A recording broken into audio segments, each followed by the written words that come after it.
एक बार कबीर साहिब कहीं जा रहे थे। रास्ते में उन्होंने देखा कि एक साधु एक पैर पर खड़ा होकर कठोर तपस्या कर रहा था। उस साधु का चेहरा तपस्या के कारण दमक रहा था और वह पूरी तरह से अपनी साधना में लीन था।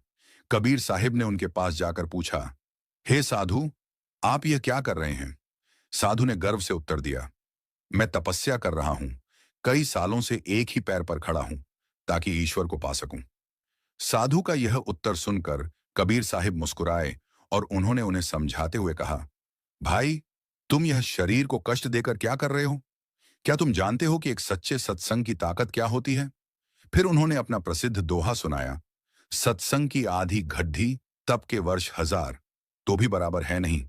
कहे कबीर विचार कि सच्चे साधु संतों के साथ बिताई गई आधी घड़ी भी हजारों वर्षों की कठोर तपस्या से बढ़कर होती है। इसका कारण यह है कि तपस्या में केवल शरीर को कष्ट दिया जाता है, जबकि सत्संग में मन शुद्ध होता है, ज्ञान मिलता है और व्यक्ति सीधा परमात्मा से जुड़ता है। यह सुनकर साधु को अपनी गलती का एहसास हुआ। वह समझ गया कि सच्ची भक्ति और ईश्वर को पाने का मार्ग कठोर तपस्या नहीं, बल्कि सही दिशा में किया गया प्रयास और संतों की संगति है।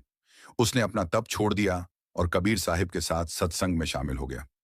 इस कहानी का सार यह है कि केवल शरीर को कष्ट देने से ईश्वर नहीं मिलते, बल्कि ज्ञान, प्रेम और सही दिशा में की गई भक्ति से मिलते हैं।